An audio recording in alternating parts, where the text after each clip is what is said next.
The first thing they tore was the photo of me at 6 years old, missing my front teeth, grinning on my grandmother's porch swing, and I watched it happen in slow motion, the paper splitting down the middle in my sister's hands, before I'd even finished blowing out the candles on my own birthday cake. My name is Natalie. I'm 32 years old, an ICU nurse at Hartford Memorial, and on the night that should have been an ordinary birthday dinner with extended family, I found myself standing in my parents' backyard under strings of warm white lights, surrounded by nearly 200 relatives and family friends, watching my own childhood get systematically destroyed by the people who'd raised me. "We need to talk about the house," my sister Brooke said, loud enough that conversations around us actually stopped, glasses lowering from mouths, a ripple of attention moving through the crowd like wind through tall grass.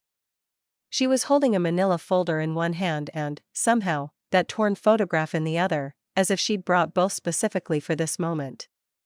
"Grandma's house. The one she left you." I felt the cake knife still in my hand, frosting on the blade, and somewhere behind me I could hear my mother's voice rising to match the moment, performative and theatrical in a way that made my stomach drop before she'd said a single word. "Natalie," my mother Susan said, stepping forward with my father Gregory close behind her, "we've all decided. You either sign the house over to the family, or you pay us back for everything we spent raising you. $400,000. Tonight, in front of everyone, so there's no confusion later about what was agreed to." I didn't know yet, standing there with cake frosting drying on my fingers and 200 faces turning to watch what I'd do next, that the woman whose porch swing was in that torn photograph, my grandmother Margaret, 3 months gone, had already, quietly, made sure this exact ambush would fail before it even began. I just knew that the family I'd spent my entire life trying to earn a place in had finally, publicly, shown me exactly how little that place had ever actually been worth to them. To understand how we got to that backyard, you have to understand the shape of my whole life before it, because nothing about that night was actually sudden. It had been building for 32 years, one quiet imbalance at a time. I grew up the older of 2 daughters in a split-level house in a town outside Hartford, the kind of place with a finished basement nobody finished using and a living room reserved, mostly, for company. My father Gregory worked in commercial real estate and measured affection, as far as I could tell, mostly through who required the least effort. My mother Susan ran our household with a kind of brisk efficiency that left very little room for anything she hadn't already decided to feel. Brooke was born when I was 4, and from nearly the beginning, she occupied a different category in our family than I did: easier to delight, easier to forgive, the kind of child who could break something valuable and still end the evening being comforted for the inconvenience of having broken it. I was the responsible one, the helpful one, which in our house translated, in practice, into being the one who needed the least and therefore received the least. I don't think, looking back as an adult who's spent years now untangling all of this in actual therapy, that my parents set out to love one daughter more than the other in any conscious, deliberate way. I think favoritism like theirs rarely announces itself. It accumulates instead, in 1,000 small allocations: who gets believed first in an argument, who gets the benefit of the doubt, whose tears end a conversation and whose tears get treated as manipulation. By the time Brooke and I were teenagers, the pattern had calcified into something that felt, to both of us, like simple fact rather than choice. Brooke was loved easily. I was loved conditionally, contingent on usefulness, contingent on not asking for too much. The one relationship in my childhood that didn't follow that math was my grandmother Margaret, my mother's mother, a sharp, dry-humored woman who'd raised 4 children essentially alone after my grandfather died young, and who seemed to see me clearly in a way the rest of my family never quite managed. "You don't have to perform for me, Natalie," she told me once, when I was maybe 11, after I'd apologized for something so minor I can't even remember what it was anymore. "I already like you. You don't need to keep proving it." I didn't understand, at 11, how rare and important that sentence actually was. I understood it fully only much later, after years of contrast had taught me exactly how unusual it is to be liked by someone without first having to earn it through usefulness.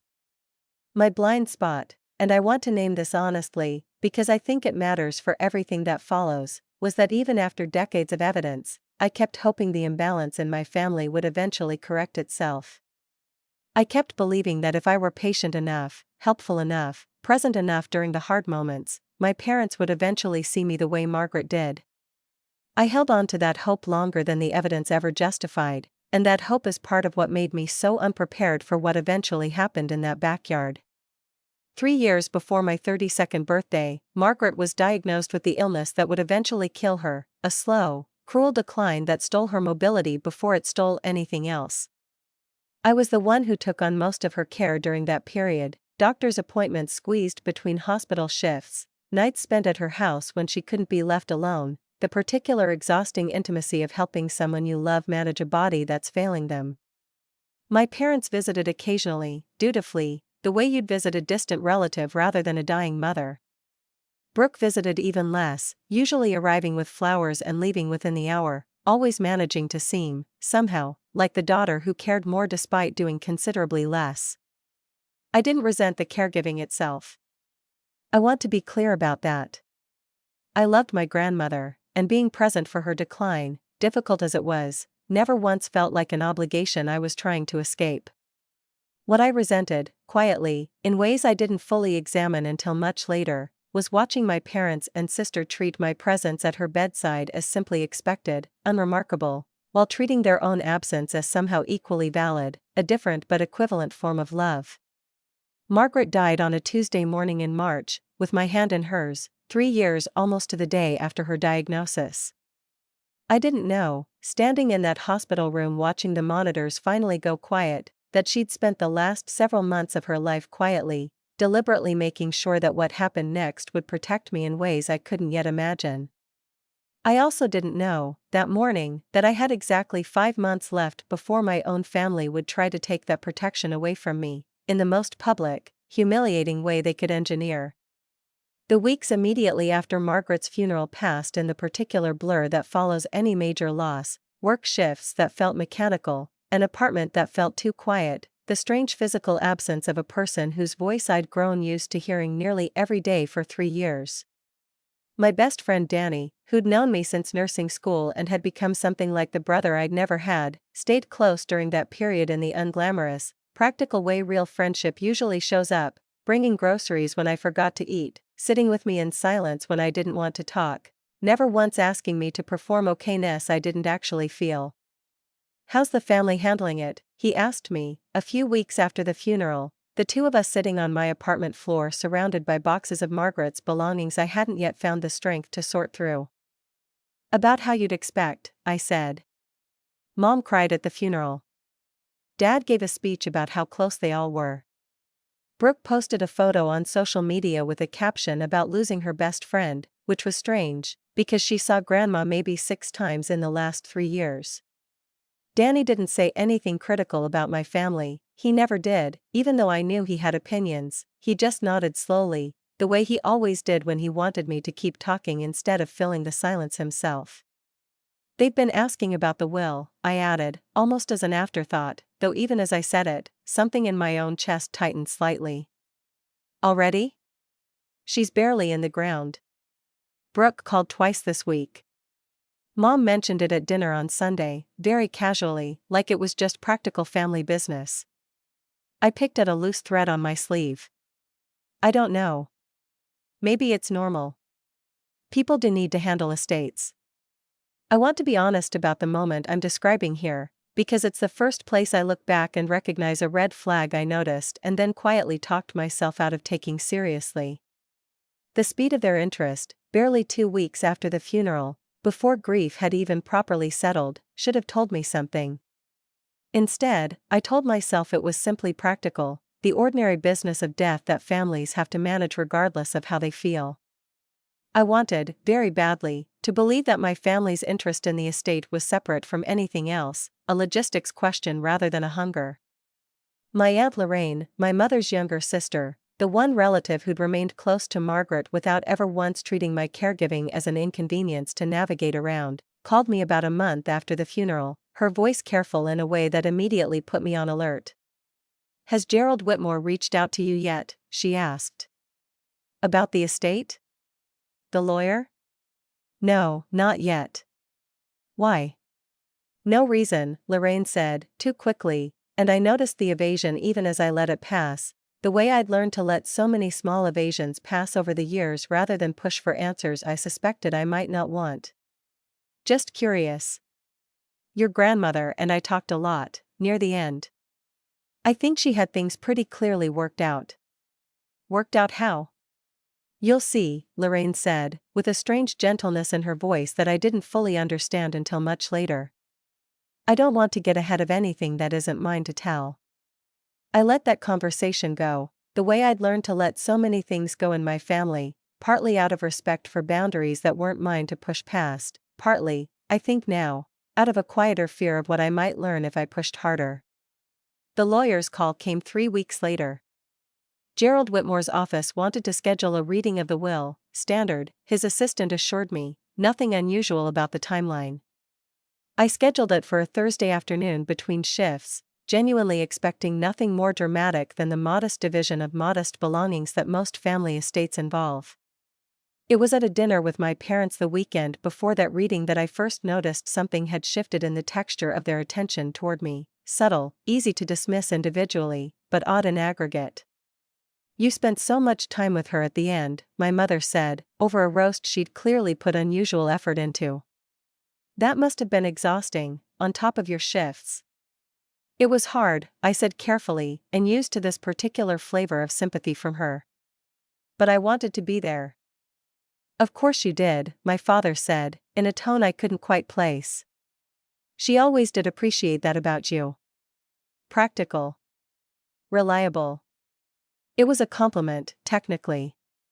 But something about the way he said it, almost calculating, like he was cataloging an asset rather than describing a daughter, left an odd, unsettled feeling in my stomach that I noticed and then, almost immediately, set aside. I told myself grief made people strange. I told myself my own hypervigilance, sharpened by years of subtle family imbalance, was probably reading too much into ordinary dinner conversation. Brooke called me 2 days before the reading, her voice unusually warm, almost performatively so. I was thinking, she said, we should do something for your birthday this year. A real party. You never get a real party, and after everything with Grandma, I think we could all use something to celebrate together. I remember feeling, in that moment, a small, genuine flicker of hope, the kind I'd felt 100 times before in my life, every time my family offered even a small gesture suggesting things might finally be shifting in my favor. That would be really nice, Brooke. Thank you. Of course, she said. We love you, you know. Even if we're not always great at showing it. I let that sentence settle into me like warmth, the specific, dangerous warmth of hearing something you've wanted to hear your whole life. I didn't examine, closely enough, the timing of it, a sudden outpouring of affection, arriving precisely between Margaret's death and the reading of her will.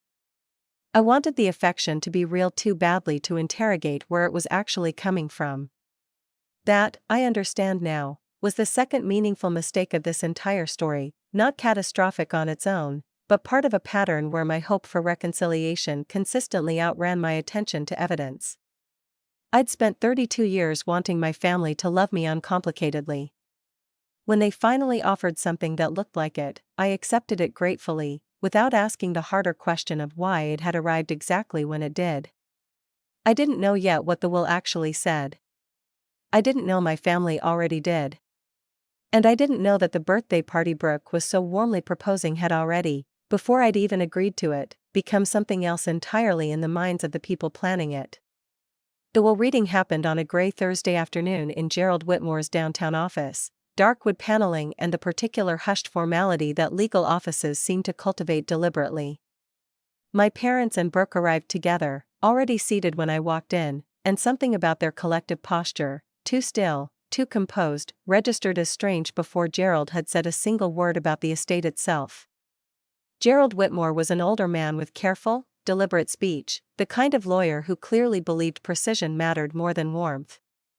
He moved through the preliminary items briskly, some modest savings divided among the grandchildren, a few specific personal items designated by name, jewelry for Lorraine, a set of books for Brooke. Then he reached the house. The property at 14 Sycamore Lane, he read, including the house and all contents therein, is left entirely and exclusively to Natalie Reed. The silence that followed had a texture to it I felt rather than fully understood in the moment, my mother's hand going very still on the arm of her chair, my father's jaw tightening slightly, Brooke's expression flickering through something too fast for me to read before settling into careful neutrality. "That's the whole house?" my mother finally asked. "Not divided at all?" "Entirely to Natalie," Gerald confirmed. Mrs. Whitfield was quite specific about this. She also asked me to read an additional clause she included, which I'll do now, exactly as written. He adjusted his glasses and read from the document. "I leave this house to Natalie because she was the one who showed up, not because she was owed anything, but because she chose to, again and again, when it would have been easier not to. I want this gift protected from anyone who might try to claim a right to it that they did not earn through care. Should any family member attempt to coerce, pressure, or manipulate Natalie into surrendering this property against her will, I direct my executor to ensure all relevant documentation of such attempts is preserved and made available to support her legal position." I felt something complicated move through me hearing that, grief, mostly, the specific ache of hearing my grandmother's voice in formal legal language, still protecting me even from beyond the moment of her death. I didn't, in that instant, fully register the strangeness of including such a clause at all. Why would Margaret anticipate coercion specifically, unless she'd had some reason to believe it might actually happen? That detail seemed unusual at the time. It wasn't just unusual. It was a warning, embedded directly into the legal document, and I walked right past it without asking the obvious question. My parents said very little on the drive to the parking garage afterward, a tense, clipped silence I attributed, in the moment, to grief and disappointment over an estate division that hadn't gone the way they'd apparently expected. Brooke hugged me before getting into her own car, an embrace that felt, looking back, oddly performative, too tight, held a beat too long, the kind of hug designed to be remembered rather than felt. "This doesn't change anything about your birthday," she said, pulling back. "We're still so excited to celebrate you." I drove home that evening turning the whole afternoon over in my mind, uneasy in a way I couldn't fully articulate. Something about the family's reaction to the will, not grief exactly, but something closer to recalculation, sat wrong in my stomach, though I told myself, again, that I was probably reading too much into an understandably tense moment. Danny noticed it immediately when I told him about the reading that night. "They went quiet," he said, frowning. "Not sad quiet. Calculating quiet." "I don't know, Danny. Maybe I'm just looking for something to be suspicious of because I'm not used to good things happening without a catch." "Maybe," he said, though his tone suggested he wasn't convinced. "Just pay attention to whatever happens next. That's all I'm saying." I should have paid closer attention than I did over the following weeks. There were small signs, scattered and individually deniable, that I noticed and then talked myself out of taking seriously, the same pattern I'd been running my entire life.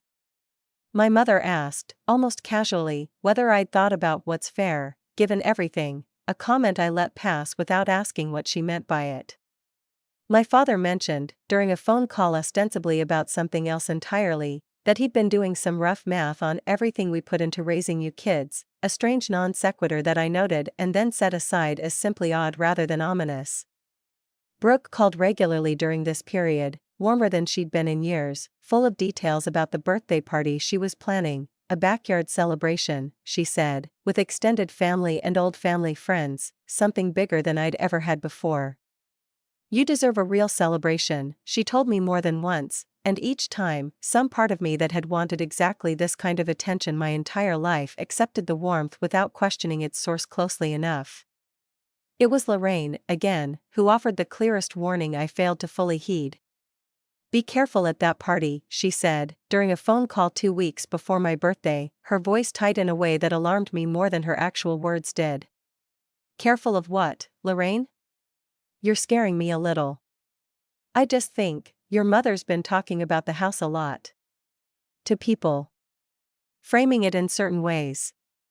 A pause, heavy with things she clearly wasn't saying directly. "I think you should bring someone with you. Someone who can be a witness if you need one." "A witness to what?" It's a birthday party. Just bring someone, Lorraine said again, and the repetition, the refusal to elaborate further, should have alarmed me far more than it did. I told myself she was being overly cautious, perhaps still protective from years of watching the family dynamic up close. I invited Danny to come with me, partly because I genuinely wanted him there, partly, in some smaller way I wasn't fully conscious of yet, because Lorraine's warning had planted a seed of unease I couldn't quite shake even as I tried to dismiss it. I didn't know, walking into my own birthday party 3 weeks later, exactly what was waiting for me. I only knew, somewhere beneath the surface of my own determined hope, that something about this particular celebration had started to feel less like a gift and more like a setup I didn't yet have the full shape of.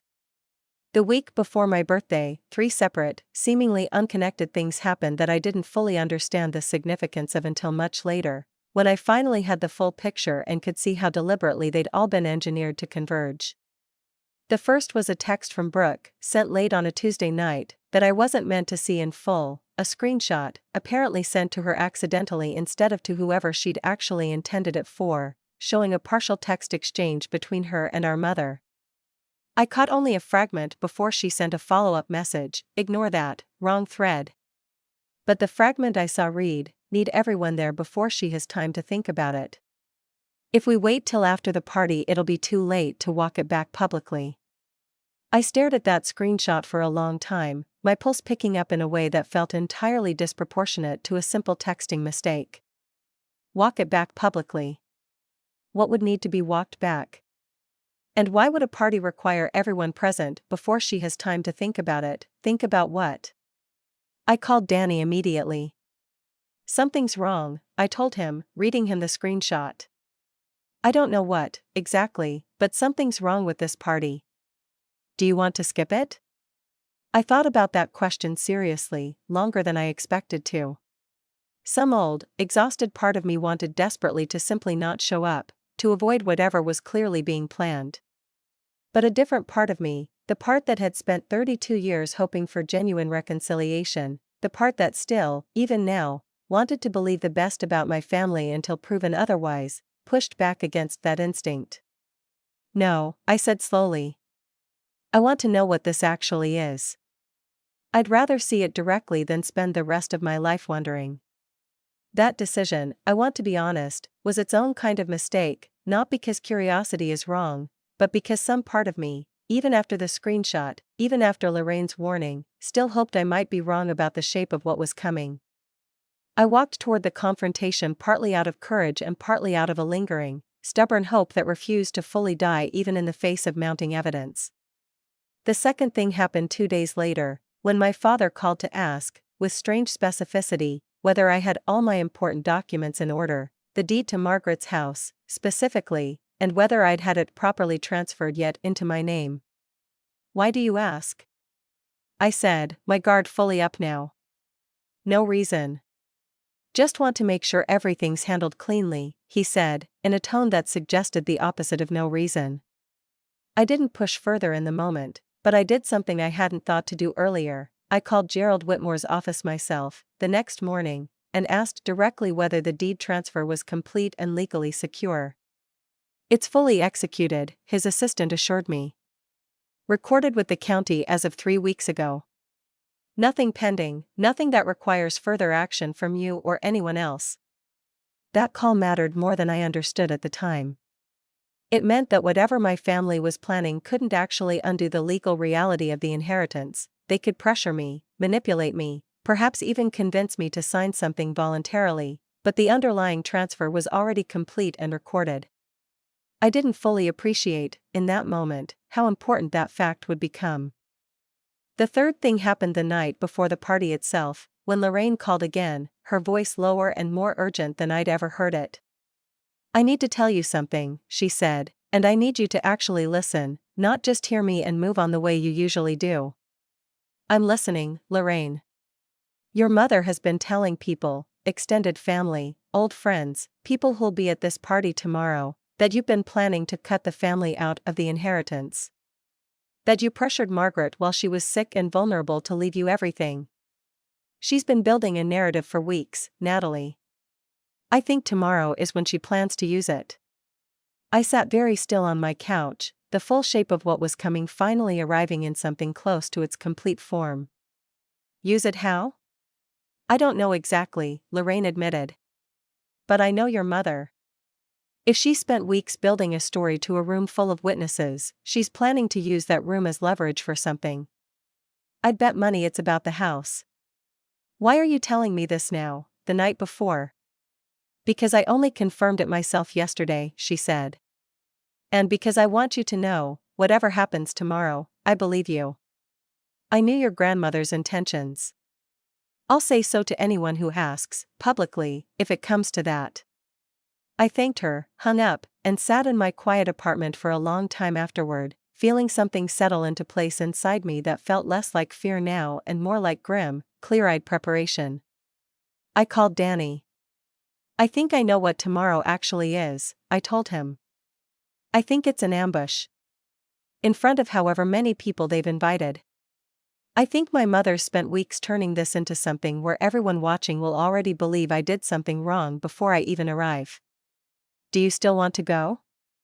I thought about Margaret's voice, in that strange protective clause in her will, should any family member attempt to coerce, pressure, or manipulate Natalie, and understood, for the first time fully, that she hadn't been speaking abstractly. She'd anticipated exactly this. She'd known her own daughter and granddaughter well enough to build in protection before any of this had even happened. Yes, I said. But I want you right next to me the entire time. And I want my phone recording, from the moment we arrive. Is that legal? Recording without telling them? Connecticut's a two-party consent state for private conversations, I said, the ICU nurse in me reaching automatically for precision even in crisis, but a backyard party with 200 people isn't a private conversation. It's a public gathering. I've already checked. I didn't sleep well that night, but I didn't spend the hours awake in dread either.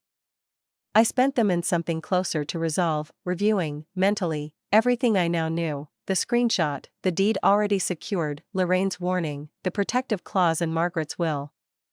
By morning, I understood that whatever ambush my family had spent weeks engineering, I was walking into it more prepared than they could possibly anticipate. I just didn't yet know how far they were actually willing to go in front of 200 witnesses.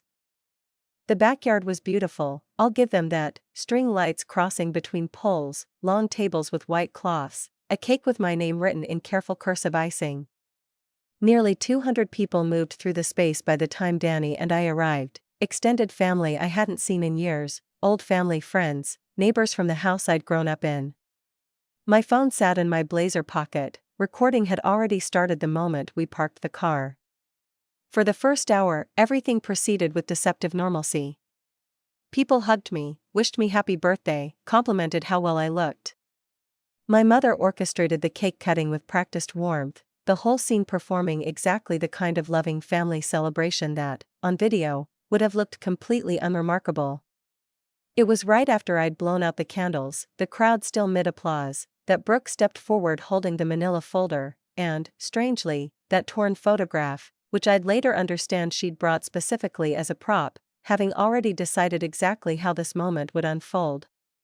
We need to talk about the house, she said, loud enough to silence the nearby conversations. Grandma's house. The one she left you. I felt the cake knife still in my hand. I set it down very deliberately, buying myself a half-second of composure, and felt Danny shift slightly closer beside me, a steady, grounding presence I was grateful for immediately. Natalie, my mother said, stepping forward with my father close behind, we've all decided. You either sign the house over to the family, or you pay us back for everything we spent raising you. $400,000. Tonight, in front of everyone, so there's no confusion later about what was agreed to. A murmur moved through the crowd, not agreement, I'd realize moments later, but discomfort, the specific unease of witnesses suddenly aware they're watching something they hadn't been told they'd be watching. You think I should pay you $400,000, I said slowly, for being raised as a child. Which every child is owed, regardless of what they do later in life. It's not unreasonable, my father said, his voice carrying the particular confident calm of someone who'd rehearsed this. food, clothing, school, activities, that adds up over 18 years. We're not asking for anything we didn't actually spend. And if I don't agree to pay it? Then the house needs to go to the family, my mother said. Equally. It's not right that you got everything and we got nothing, after everything we did for you. I felt something settle inside me then, not panic, which I'd half expected, but a strange, clarifying calm, the same calm I relied on during the worst moments of a hospital shift, when chaos required precision rather than emotion. Everything you did for me, I repeated. Like raising your child, you mean? The thing parents are supposed to do without sending an invoice afterward. Don't be dramatic, Natalie, Brooke said. This is a fair conversation about fair division. You're having this conversation, I said, in front of 200 people, at what I was told was my birthday party. That doesn't sound like a fair, private conversation to me. That sounds like an ambush. My mother's expression flickered, something defensive creeping in. We wanted witnesses. So there's no confusion about what's agreed to. Witnesses to what, exactly? To you pressuring me publicly until I feel too humiliated to refuse? It was at that moment, and I want to describe this precisely, because it became important later, that Brooke, apparently deciding the conversation wasn't moving fast enough toward the outcome she wanted, reached into the folder and pulled out the torn photograph I'd seen earlier, holding up both halves. This is what you actually owe us, she said, her voice rising, something genuinely unstable creeping into it now. 18 years of childhood photos, birthdays, school plays, and you want to keep the house all to yourself? After everything? She tore it further, deliberately, in front of the crowd, 6-year-old me on Margaret's porch swing, splitting cleanly down the middle a second time. A woman near the front of the crowd, an old family friend I vaguely recognized, made an audible sound of distress. I watched several people exchange glances, the specific look of witnesses recalibrating their understanding of a situation in real time. You're tearing up my childhood photos, I said, my voice very steady despite everything happening inside me, at my birthday party, to convince me to give you money. Do you understand how that looks to everyone watching right now? It looks like a family trying to be treated fairly, my father said, though something in his voice had started to waver slightly, the first hint that the room's reaction wasn't unfolding the way they'd planned. Grandma left me that house specifically, I said, raising my voice now, deliberately, making sure it carried across the yard, because she watched all of you visit her maybe 6 times combined over the last 3 years of her life, while I was there nearly every single day. She wrote a clause into her will, a real, legal clause, that Gerald Whitmore read out loud, anticipating exactly this. She knew you might try something like this. She protected me from it before you'd even started. That's not true, my mother said, but her voice had lost its earlier conviction. It's word for word in the will, I said. I can have Gerald confirm it to anyone here who wants to call him directly. I looked around at the crowd, at faces now openly uncomfortable, several people already starting to step back from the immediate circle around us. I have a recording of everything that's been said tonight, starting from the moment I arrived. I'd rather not need it. But I want everyone here to understand exactly what's actually happening, instead of whatever story gets told about tonight afterward. My mother's face went through several rapid transformations, defensiveness collapsing into something close to panic as she registered, visibly, that the audience she'd carefully assembled wasn't reacting the way she'd planned. You're recording us? At your own family's party? I'm documenting an attempt to coerce me out of an inheritance my grandmother specifically protected, I said. In a public gathering, which I'm legally allowed to record. It was Brooke who escalated past the point of any possible recovery. In a final, desperate bid to regain control of a situation visibly slipping away from her, she turned and stormed toward the driveway, and returned moments later holding my car keys, which I realized, with a jolt, she must have taken from my blazer pocket sometime during the earlier hugging and chaos of arrival. Maybe you'll think differently, she said, her voice shaking now with something closer to hysteria than calculation, when you don't have a way to leave until you sign something. She got into my car, actually got in, started the engine, and pulled it several feet down the driveway, a gesture so visibly unstable that the murmur of discomfort through the crowd became something closer to open alarm. "She just stole her car," I heard someone say, not quietly, from somewhere in the crowd. "At her own birthday party." Danny stepped forward then for the first time, his voice low and controlled. "I think this party is over," he said, to no one in particular and everyone at once. "I think we should call the police about the vehicle, and I think everyone here should go home and think hard about what they just watched." I didn't sign anything. I didn't agree to anything. I stood very still in the middle of my parents' backyard, surrounded by the wreckage of a celebration that had never actually been about celebrating me, and felt something settle into place inside me with a finality I'd never experienced before in relation to this family. "I'm not signing anything tonight," I said, loud enough for the dispersing crowd to hear clearly.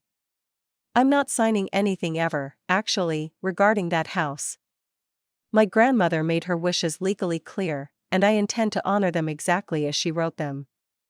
I turned to my mother and father, who stood frozen amid the slow exodus of mortified guests already pulling out phones, already making the quiet excuses people make when they need to leave a situation that's become unbearable to witness. "I hope the $400,000 was worth this," I said quietly.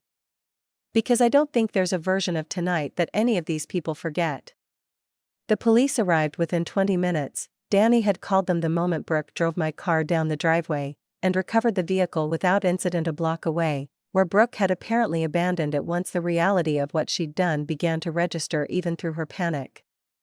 No charges were filed. In the end, I made that choice deliberately, not out of forgiveness, but because I understood, even in the immediate aftermath, that I didn't need the legal system to validate something 200 witnesses had already seen with their own eyes. The call started the next morning and didn't really stop for nearly 3 weeks.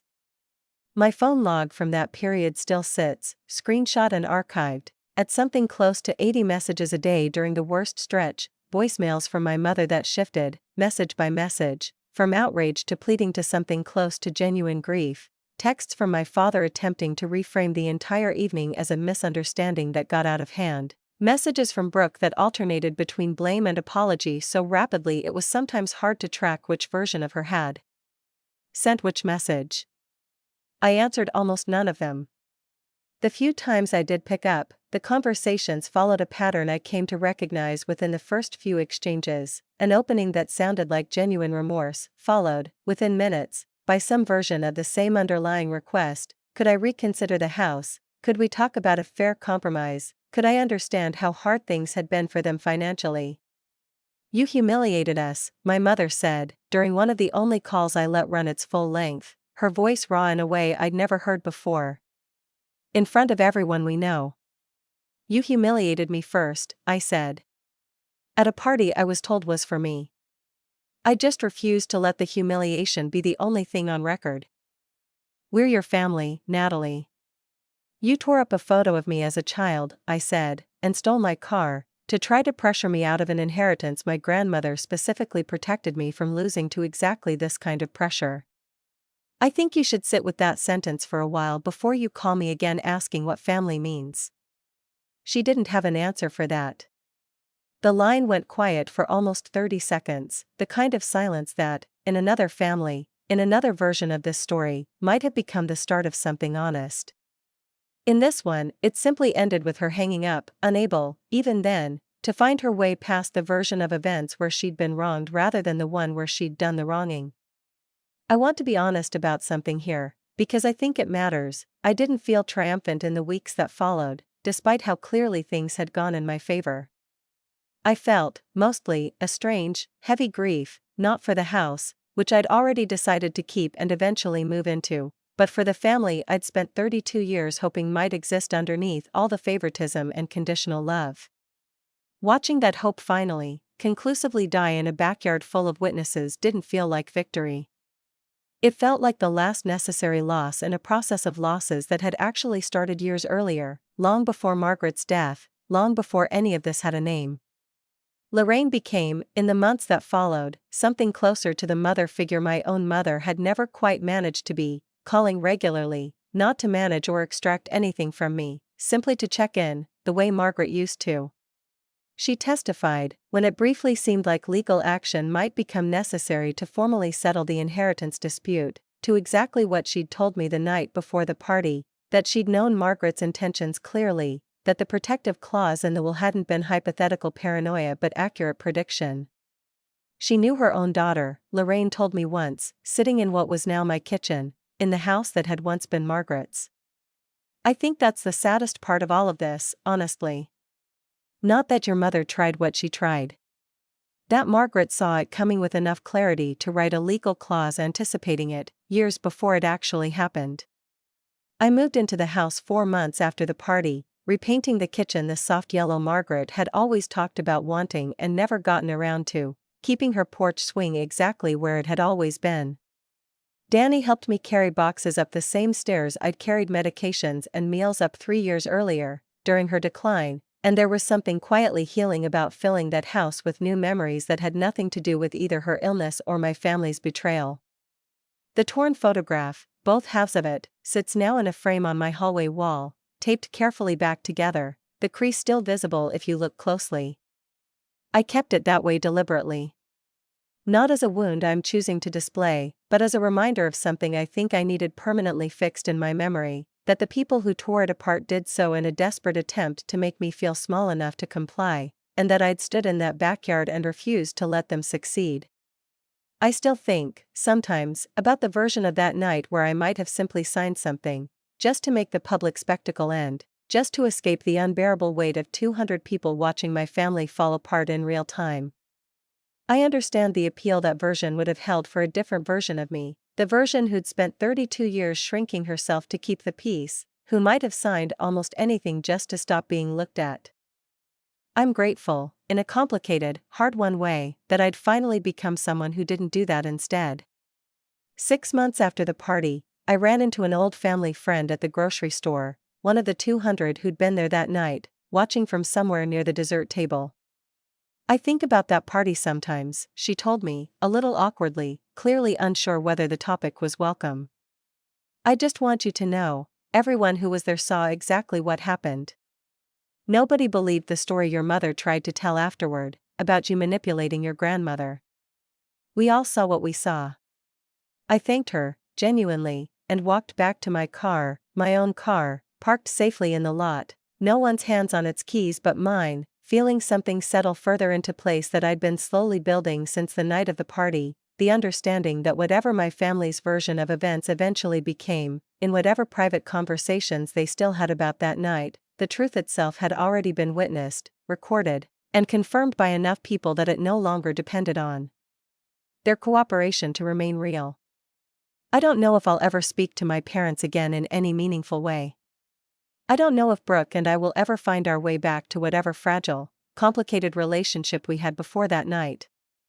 I've stopped needing to know those answers in advance, the way I used to need to know every outcome before I could feel settled enough to move forward. What I know now, sitting on Margaret's porch swing in the evenings, watching the same backyard light fade that she watched fade for decades, is simpler than I expected peace to feel. I am exactly as worth protecting as she always insisted I was. It just took losing almost everything else to finally believe it without needing anyone else's permission. The cruelest detail in this story isn't the $400,000 demand, or even the torn photograph. It's the timing, the fact that Natalie's family waited until she was surrounded by 200 witnesses to make their demand, rather than asking her privately. That choice reveals something essential about how their entire strategy worked. It was never really about the money or the house. It was about engineering a room full of social pressure large enough to make refusal feel impossible. The ambush wasn't a loss of control. It was the plan working exactly as designed, right up until the moment it didn't. What's worth examining closely is how completely Susan and Gregory misjudged their own daughter. They built an entire scheme around the assumption that public humiliation would produce compliance, that Natalie, faced with 200 watching faces, would sign rather than endure further scrutiny. They miscalculated badly, not because Natalie was naturally fearless, but because 32 years of conditional love had already taught her exactly how little their approval was actually worth. The very neglect that shaped her into someone accustomed to disappointing her parents is what made her capable of disappointing them again, publicly, when it mattered most. Margaret's protective clause deserves attention as the story's true turning point, even though it was written months before the party itself happened. It reframes everything that follows. This wasn't really an unpredictable family conflict that spiraled out of control. It was a foreseeable outcome that one family member saw coming with enough clarity to legally prepare for it in advance. That's a sobering thought, that sometimes the people closest to a toxic dynamic can predict its exact shape before it happens, and that being right about people you love, in this particular way, is its own quiet tragedy. Brooke's unraveling, from composed antagonist holding a folder to a woman driving her sister's car down the driveway in front of 200 people, illustrates something important about the difference between calculated cruelty and improvised desperation. She arrived with a plan. She left having abandoned every part of it that required patience, replaced by raw, visible panic the moment the room's sympathy failed to materialize. That collapse says something true about manipulation in general. It depends heavily on cooperation from its target, and the moment that cooperation disappears, manipulators often don't have a steady fallback. They have only escalation. The deeper lesson sitting underneath all of this isn't really about inheritance law or family loyalty. It's about the specific danger of mistaking conditional love for love itself, for as long as Natalie did. Hope is not, in itself, a flaw. But hope without updated evidence becomes its own kind of blindness, and Natalie's willingness to keep extending trust toward people who had shown her, repeatedly, exactly how little she meant to them, delayed her own clarity by years longer than the evidence ever justified. What stays with me longest about this story isn't the money, or even the car, it's the torn photograph, taped back together, hanging in a hallway as a reminder rather than a wound. There's something quietly powerful in choosing to keep evidence of your own hurt visible, not to dwell in it, but to remember exactly what you survived and refuse to let define your worth. I think about how long Natalie waited for her family to become something they'd never actually shown signs of becoming, and how much of that waiting was really just hope wearing the disguise of patience. Most of us do that, somewhere in our lives, with someone. Maybe the real question this story leaves behind isn't whether her family ever changes. Maybe it's simpler, how much evidence does it actually take before you finally believe what's right in front of you?